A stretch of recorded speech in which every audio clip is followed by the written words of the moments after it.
Hello guys, ഇന്ന് നമുക്ക് chilli ചിക്കനും ചിക്കൻ ഫ്രൈയും ഉണ്ടാക്കി നോക്കാം. എന്ത് റെസിപ്പി? ആദ്യം മരുന്ന് ചിക്കൻ എടുക്കുക ഗൈസ്. ആദ്യം ജിഞ്ചർ ഗാർലിക് പേസ്റ്റ് ഇടുക ഗൈസ്. അതിനുശേഷം കുരുമുളക് പൊടി ഇടുക. അതിനുശേഷം കുറച്ച് സോയ സോസ് ഒഴിക്കുക. ആവശ്യത്തിന് കോൺഫ്ലോർ ചിക്കൻ്റെ മേലെ എടുത്ത് വിതറുക. എന്നാലും നമ്മൾ കോപ്പിൽ നിന്ന് മേടിച്ച മുട്ട ഒരെണ്ണം മതി ഗൈസ്. പക്ഷെ രണ്ടെണ്ണം പൊട്ടിച്ചിട്ടു ഒരെണ്ണം ഇട്ടാൽ മതി. അപ്പോഴാണ് ദേശ സത്യം ഞാൻ മനസ്സിലാക്കിയത്, ഉപ്പ് മേടിച്ചില്ല. അങ്ങനെ നേരെ അടുത്തുള്ള കടപ്പ് ഉപ്പ് മേടിച്ചു, കൂടെ ലെമൺ ജ്യൂസും മേടിച്ചു. ലെമൺ ജ്യൂസ് നാരങ്ങ നീര്. അങ്ങനെ ആവശ്യത്തിന്റെ ഉപ്പും കുറച്ച് നാരങ്ങ നീരും ഒഴിച്ച് ഇളക്കലോട് ഇളക്കൽ. എന്നിട്ട് കുറച്ച് നമുക്ക് നേരെ മാറ്റി വയ്ക്കാം. ആ സമയം കൂടെ നമുക്ക് ഇഞ്ചി, വെളുത്തുള്ളി, പച്ചമുളകെല്ലാം കുനുകുന അരിഞ്ഞു വെക്കാം. പല വീഡിയോയിലും ക്യാപ്സിക്കത്തിന് മേലെ ഇങ്ങനെ തട്ടുമ്പോൾ അരിഞ്ഞിരുന്ന് അറിയും ഗൈസ്. അതൊക്കെ ഫേക്കാണ്. ഞാൻ അരിയുമ്പോൾ അരിഞ്ഞാൽ മതി. ഇങ്ങനെ കുനുവിനാ അരിഞ്ഞു. സവാള ഗിരിഗിരി എന്നും പറഞ്ഞുകൊണ്ട് സവാള 4 സൈഡും കുരുശോരെ വെട്ടി ഇങ്ങനെ അരിഞ്ഞിട്ടാൽ മതി ഗൈസ്. എന്നാലേ നമുക്ക് ചിന്തിച്ചിട്ടുള്ള സവാള ആവുള്ളൂ.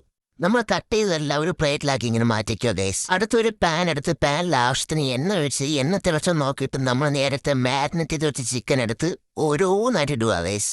പ്രത്യേക ശ്രദ്ധയ്ക്ക് ചിക്കൻ ഓവറായിട്ട് പൊരിയാൻ പാടില്ല ഗൈസ്. ജസ്റ്റ് ഒന്ന് ഒഴിഞ്ഞു വന്നാൽ മതി. ചിക്കൻ പൊരിയാകുമ്പോൾ അത് മാറ്റി വെച്ചിട്ട് ആ സെയിം എണ്ണയിൽ നേരത്തെ അരിഞ്ഞു വെച്ച് ഇഞ്ചിയും വെളുത്തുള്ളിയും പച്ചമുളകും അതിനകത്ത് ഇടുക. ഇതൊക്കെ ഒന്ന് സെറ്റായിട്ട് വരുമ്പോൾ സവാള ഇടുക. സവാള ഒന്ന് സെറ്റായിട്ട് വരുമ്പം അടുത്ത ക്യാപ്സിക്കം ഇടുക. ഇതൊക്കെ ഒന്ന് സെറ്റായിട്ട് വരുമ്പോൾ നമ്മൾ ആവശ്യത്തിന് സോയാ സോസും കുറച്ച് ടൊമാറ്റോ കെച്ചപ്പും പിന്നെ ഞാൻ പാപ്രിക്ക സോസും ഒഴിച്ചത്. അത് നിർബന്ധമില്ല. ഇതൊക്കെ ഒന്ന് സെറ്റായിട്ട് വരുമ്പോൾ കുറച്ച് കോൺഫ്ലവർ വെള്ളത്തിലൊഴിച്ച് ഇതിലേക്ക് ഇങ്ങനെ ഒഴിക്കുക. കുറച്ചുനേരം നന്നായിട്ട് ഇളക്കിയ ശേഷം നേരത്തെ നമ്മൾ മാറ്റിയിട്ട് ചിക്കൻ ഇതിനകത്ത് ഇടുക. കുറച്ചുനേരം ഇതിങ്ങനെ ഇളക്കിയെടുക്കുമ്പോൾ നിങ്ങളുടെ ചില്ലി ചിക്കൻ റെഡി. ഇനി നമ്മൾ ടേസ്റ്റ് നോക്കുന്ന ചടങ്ങാണ്. ഞാൻ ഉണ്ടാക്കിയിട്ടുണ്ടല്ല ഗൈസ്, ടേസ്റ്റ് ഉണ്ട്.